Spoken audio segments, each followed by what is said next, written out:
سلام خميس صنحو كبرات تخاتاتلتين لومي عسرت حموشت حملة زحارنا يوم حاتسرت اوانا ونزبلنا يوم زيناتات حزنا لكم اتينا لنا نخت كاتاتولنا دما بخبرنا عدم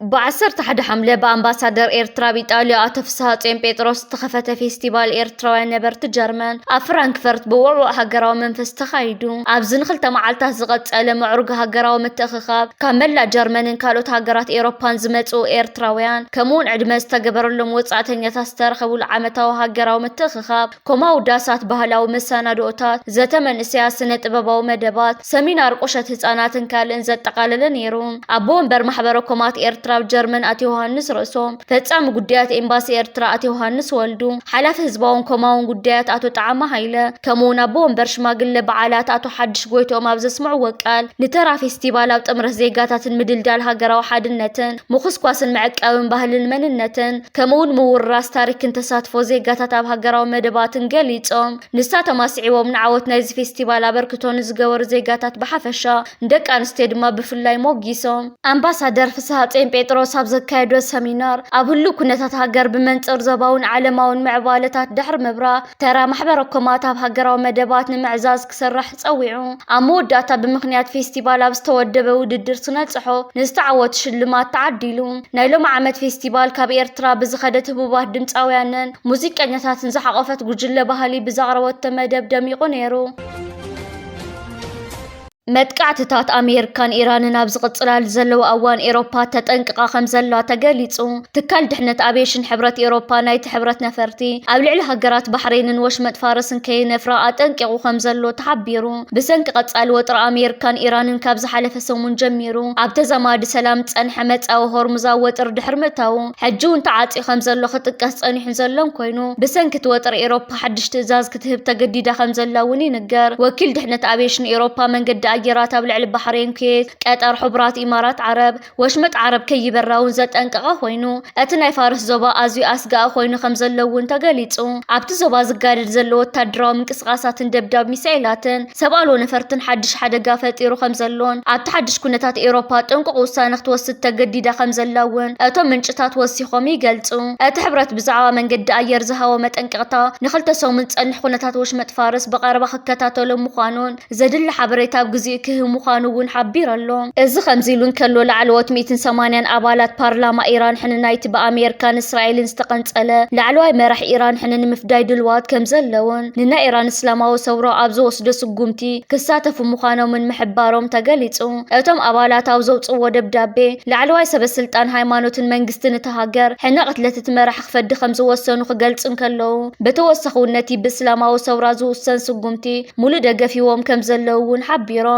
أمريكان إسرائيلنا موداتا ورحلكاتي تاولع إيران وارح زغط خوينات مكيادن لعلواي مرحياتو لعلي كامينين كالوت حيالو بوليتيكا والتادرات مرحتي أبت دبداب كمستقاتو لزفلت كوينو إيران زاقيد حنا خمزي فديت كتقلص مصنحاوني حبر نايت مرح نبر سنة سرعات كبري 4 توارح دحر موت وكمستخايدن أبت استخايد سنة سرعات كبري بوزحات إيرانوين قطعو مابلع لإسرائيل أمريكان كقلص مصنحاموني حبر أبت بمليونات زقطر سبات كمستساتفون سبا سلطان إيران زقلت إيرانوين منجستهم حنا ناي تقتلت كفدي بصنع دحر متصوعهم إسلام وحلوا صبر إيران حدش حنا مفداي تدالي خمزلوني حبر أعتقد مسنا سرعات حنا مفداي سقمتي ناي إسرائيل وأمريكا مرحتي كوخونو خمز خولز تغاسو من شتات أبتنا حنا مفداي سقمتن موسى دستخايد أواج نهاجر وجناس اللي دونالد ترامب حيزم من بارموني فلات إذا خمزيلون كلهينك مول برهان تاشعي ترتاب محاز وددرو خمزازة ما تقاليتو لو مروا عبشاينا خكايدا بزرفة دحامشاي مدرخ زور شينغهاي تقدد ما أستانا هينك مول برهان مسبولوصات عسرتا وددرو زازيمو هاجراو كونفدريشن سرحتنيات إيرترا مستقال سلطنان تمرتنا قلقلوت مياو مخرن مرمرن بمتحوار نيا سلطنت سلطنا وديبو كابزي كاب 9 حملة أسمرا استخايد سلطنا عبالات فتصاميت أكالها كوسي حلفت فدريشنا سرحتنيات حلفت عبيات تصحفتها كوسي أبزواتاتن كالوت أكالاتها كوسي انتساتيفهم أت سلطنها كوسي مسرحتنيات بالزامد نزود دبو سلطنات زحجز مصنعتي قدم سلطنا مللاي سلطنتي مدلاو موكس سلطنا ميلاك أربع سلطنان مفتار بايتا ملس عنقالة أمونغ أسلطنتن سلطنتن زت عالة نيروم ኣብ ኢትዮጵያ ንሓደ ወርሒ ፀንሕ ሃገራዊ ዘተ ሎሚ ኸምስ ተጀመረ ተገሊጹ ኮሚሽን ሃገራዊ ዘተ ልዕሊ 4 ዓመታት ዝወሰደ ምምራጽ ወከልቲ ምእካብ ኣጀንዳታትን ካልኦት ምድላዋትን ድሕሪ ምዝዛም ሎሚ ረቡዕ 15 ሓምለ ናይ መወዳእታ መድረኽ ሃገራዊ ዘተ ጀሚሩ ከም ዘሎ ተገሊጹ ኣብ ኣዲስ ኣበባ ዝርከብ ኣዲስ ኮንፈረንስ ሴንተር ኣብ ዝካየድ ዘሎ ጉባኤ ካብ ዝተፈላለዩ ክልላት ወረዳታት ካብ ፌደራል መንግስቲ ከምኡውን ካብ ወፃኢ ሃገራት ዝነብሩ ኢትዮጵያውያን ዝተዋጽኡ ልዕሊ 4000 ሰባት ይሳተፉ ከም ዘለው ተገሊጹ ሎሚ ጀመረ ዝጉባኤ ካብ 30 እስካብ 35 መዓልታት ከም ዝጸንሕ እውን ተገሊጹ እቶም ንሓደ ወርሒ ኣብ ሓደ ቦታ ጸኒሖም ተሳተፍቲ እቲ ኮሚሽን ኣብ መፋረቕ ሰነ ብወጊዕ ኣብ ዝገበሮም 8 ቀንዲ ኣጀንዳታት ክዝቲ ምዃኖም ተገሊጹ እዚ ሎሚ ቀዳማይ ሚኒስትር ኢትዮጵያ ኣብይ ኣሕመድ ኣብ ዝተረኸበሉ መርሃ ግብሪ ምጅማር ሃገራዊ ጉባኤ ዘተ ሎሚ መዓልቲ ብወጊዕ ኣብ ዝተጀመረሉ ፊልድ ማርሻል ብርሃን ጁላን ካልኦት ላዕለዎት ሰበስልጣን መንግስቲ ኢትዮጵያ ከም ዝተረኸቡ እውን ተገሊጸሎ እዚ ታሪካዊ መድረኽ ኢትዮጵያ መንጎ ህዝባ ብዝፍጠር ዘሎ ምርዳእን ሓበራዊ ብሄራዊ ተሓሳስባ ንኽትሃንጽ ዘኽእል ወሳንን ታሪካውን ከይዲ ህንጸት ሃገር ከም ዝኾነ ቀዳማይ ሚኒስትር ኢትዮጵያ ኣብይ ኣሕመድ ኣብቲ ዝሃቦ መግለጺ ተዛሪቡ ኣሎ ጎኒ ንጎኒ ዝተጀመረ መርሃ ግብሪ ቀዳማይ ሚኒስትር ኢትዮጵያ ኣብይ ኣሕመድን ላዕለዎት ሓለፍቲ ስራሕ መንግስቲ ምስ ኣመራርሓ ኮሚሽን ሃገራዊ ዘተ ኢትዮጵያ ብምዃን ጉዕዞ 4 ዓመት ኮሚሽን ሃገራዊ ዘተ ዘርኢ ኤግዚቢሽን ከም ዝቐረበ እውን ተሓቢሩ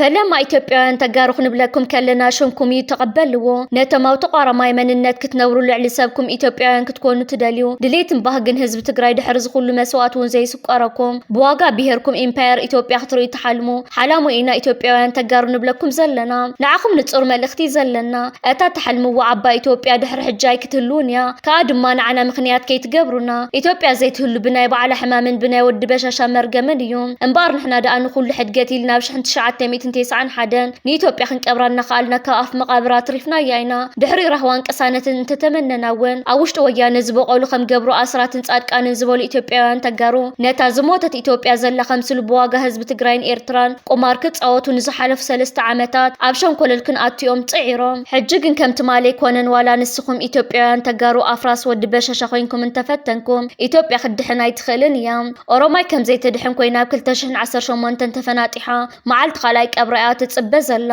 በዓል ገብሩን ጻድቃንን ብጽል ትግራይን ኤርትራን ውኖም ጠፊዎም ሓቀይ ነገርኹም እንበር ኢትዮጵያ ናብ ዘይተርፍ ዘለዓለማዊ ሞትያ ትህንፈት ዘላ ኣብ ዓለም ሪኢኹም ትፈልጠው ሓንቲ ሃገር 3 ወይ 4 መከላኸሊ ሰራዊት ኣብ ጽላል ሓንቲ ሃገር ተሳኒኽ ነበር ሕጂ ኮ ትግራይ ኣምሓራን ኦሮሞን ነናቶም ሃገራዊ ሰራዊት ሃኒጾም ኣብ ዘበነ ኩነታት ዓለማዊ ኤውሮፓ ከም ዝተርኣየ ኣብ ውድድር ሸመታ ጸዋርን ህንጸት ሰራዊትን እንበር ኣብ ህንጸት ሓንቲ ሃገር ኣይኮኑን ዘለዉ ንታሪክ ተወከሱ ኣብ ዝመስርሕ ብርኪ ዘይምትእማን በጺሓ ዝድሓነት እምባራጦርያ የላን እዚ ኩሉ ሕጂ ብወዲ በሻሻን ባሮቱን ዝሳለጥ ዘሎ ዕንደራታት ንሃለዋት ምልክት ይመስለኩም እንተሉ ኸይትታለሉ ምልክት ጻዕሮ ሞት እዩ ሓደ ናይ ኢትዮጵያ ሓይሊ ኮይኑ ብዙሕ ዝሰርሐ ዓብይ ውድብ ኮይኑ ከብቅዕ ንሕወሓት ገዲፉ ምስ RSF እናሰርሐ ብሱዳን ህዝቢ ትግራይ ካብ ዓዱ ካብ መረበቱ ተፈናቂሉ ኣብ ሱዳን ክሰፍር ገይሩ ከብቅዕ ሓይልታት ትግራይ ሰራዊት ትግራይ መንበረ ሲኢኑ ተከዘ ተሳጊሩ ክንዮ ምዕራብ ትግራይ ዘሎ ቦታታት ክቅመጥ ገይሩ ከብቅዕ ሕወሓት ምስ ሱዳን ይሰርሕ ዝብል ጥርዓን ትሰምዕ ማለት እዩ ኣብዛ ሰዓት እዚኣ ግን እቶም ኩሎም ዝጽዋዕም ሓይልታት ኣብ ውሽጢ ኢትዮጵያ ይሃሉ ኣብ ጎረባብቲ ዓድታት ይሃሉ ኩሎም ብስርዓት ብልጽግና ዝጽዋዕም ሓይልታት ይጣመሩስ ኣይጣመሩስ ባዕሉ ጸላእ ገይሩ ከጥፍኦም ዝንቀሳቀሰሎም ዘሎ እዩ ነቶም ሓይልታት እውን ኣይኮነን ከጥፍእ ዝንቀሳቀስ ዘሎ ስርዓት ብልጽግና ኣብ ኤርትራስ መንግስቲ ኤርትራ ኣይኮነን ጸላእ ብልጽግና ጸላእዩስ መንግስቲ ኢትዮጵያ መንግስቲ ኤርትራ ወይ ሻዕብያ ኣይኮነን ሉላውነት ኤርትራ ህዝቢ ኤርትራ ኣብ ሱዳንስ መንግስቲ ሱዳን ኣይኮነን ጆኖሳይድ ኣብ ልዕሊ ህዝቢ ሱዳን ኣብ ዳርፉር ዓለም ሙሉእ ዝመስከረሉ ጆኖሳይድ ንዝፍጽም RSF ዝበሃል ጉጅለ ሒዙ ጸረ ህዝቢ ሱዳን ተሰሊፉ ዘሎ ስርዓት ብልጽግና እዚ ከምዚሉን ከሎ ወጥር ንምህዳን ሰላማዊ ዘተ በር ዝኸፍት ዘተ ካይድና ክብል ኣምባሳደር ኤርዊን ማሲንጋ ተዛሪቡ ኣምባሳደር ኤርዊን ማሲንጋ ዝመርሖ ጉጅለ ልኡኽ ኣሜሪካ ሎሚ መቐለ ከም ዝኣተወ ዝተሓበረ ኮይኑ ወጥር ንምህዳን ሰላማዊ ዘተ በር ዝኸፍት ዘተ ከም ዘካየደ ኣምባሳደር ኣሜሪካ ኢትዮጵያ ኤርዊን ማሲንጋ ተዛሪቡ ስርዓት ብልጽግና ናብ ዝናብትና ምባል ተጸሚዱ ኣብ ዝርከበሉ እዋንን ሰዓትን ንተወለድ ትኽልል ትግራይ ውሽጥ አዲስ አበባ ዝርከቡ ከምኡውን ኤርትራውያን በአስገዳዳ መስቀል አደባባይ ተቃውሞ ሰልፍ ከካይዱ ምንቅስቃሴ ካይድ ከም ዘሎ ተገሊጸሎ ኣብ ከተማ አዲስ አበባ 1.5 ሚሊዮን ተጋሩ ኣለዉ ኤርትራውያን ድማ 700,000 ዝበጽሑ ስለዚ ናይ ተቃውሞ ሰልፊ ኣብ መስቀል አደባባይ ዝካየድ ብዙሕ ሰብ ክርከባሉ ዝብል ኣብ ፌስቡክ ብምምጻእ ጎስጓሳት የካይዱ ኣለዉ እዚ ክግበር ዝቐነየ ጎስጓሳት ኤርትራውያን ኣብ ከምዚ ዓይነት ናይ ተቃውሞ ሰልፊ እንተዘይ ተሳቲፎም ኣብ ልዕሊኦም ስጉምትታት ክወሰድን ናብ ካምፕታት ክዳጎኑን ክግፈፉን ምዃኖምን ካልእ ካብቲ ኣነዋር ተግባራት ናይ ስርዓት ብልጽግና ከምኡውን አንጻር ሻዕብያ ንቃወሚና ዝብሉ ኣብ አዲስ አበባ ዝርከቡ ገለገለ ጉጅለ ጻድቃንን ጌታቸውን ነዚ ነገራት እዚ ፍጽምዎ ኣለዉ ጆን መንጋግ ሓደ ካብቶም ንኤርትራውያን ኣብ ከተማ አዲስ አበባ ዝርከቡ ኣብ ልዕሊኦም ዝተፈላለዩ ኣነዋርን ዘይሕጋውን ተግባራት ንኽፍጸም መሪሕ ኮይኑ ዝንቀሳቐስ ዘሎ ውልቀ ሰብ እዩ እዚ ኣብ ከተማ አዲስ አበባ ስርዓት ብልጽግና ካይድ ወግድን ግበርዎ ዝብል ዘሎ ናይ ተቃውሞ ሰልፊ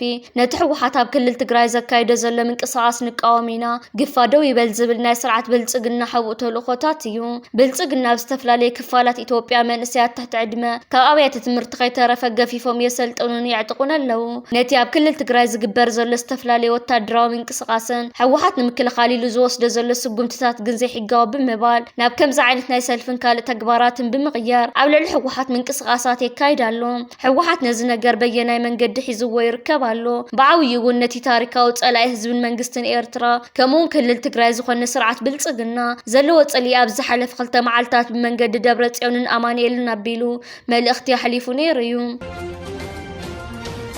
አመበል 21 ክፍለ ዘመን ዝተፈላለዩ ሃገራት ብገበና ስርቂ ቅትለት ክናወጻ ንከታተሊና ክስካብተን ዝማዕበላ ዝበሃል ሃገራት ከም በዓል ኣሜሪካን ካልኦት ሃገራት ኤውሮፓን በዚ ነገራት ዝተናዊፀን ሓደ ካብቲ ኣብ ማሕበራዊ መራኸቢታት ዝገበናትን ዝተፈላለዩ ሰርቀን ዓበይቲ ርእስታትን ዛዕባታትን ክኸውን ኣብ ዝተፈላለዩ ኣጋጣሚታት ንዕዘብ ኢና ኣብታ ክብርትን ሕፍርትን ዝኾነት ኤርትራና ግና ከምዚ ዓይነት ገበናት ፍጹም ኣይረአን እዩ ምኽንያቱ ሕብረተሰብና ኤርትራ ክብረታ ተኸቢሩ ዝኸይድን ነቲ ዝፍጸም ዝተፈላለዩ ጽዩፍ ገበናት ከዓ ስለ ዝፍንፍኖን ዘይቕበሎን እዚ ነገራት እዚ ኣብ ሃገርና ኤርትራ ሳሕተተ ዘይኮይነ ከጋጥም ኣይረአን እዩ ነቲ ሳሕቲ ዘጋጥም ከምዚ ዓይነት ተርእዮታት እቲ ዓይንቱ ሰለም ዘየብል ዓይኒ ንስሪ ዝኾነ ፖሊስ ኤርትራ ገበናት ንዝፈጸሙ ሰባት ኣብ ሓጸርቲ እዋናት ኣብ ትሕቲ ቀይዲ ብምእታው ናይ ኢዶም ክረኽቡን ተማሂሮም ንኽወፁን ልዕል ግደን ተራን ይፃወት እዩ ከም ኣብነት ናይዚ ድማ ናብ 26 ሰነ ኣብ ዘውግሕ ለይቲ ካብ ካቶሊካዊት ቤተክርስትያን ሳን ፍራንቸስኮ ስመራ ልዕሊ 2 ኪሎ ግራም ወርቂ 1880 ፓውንድ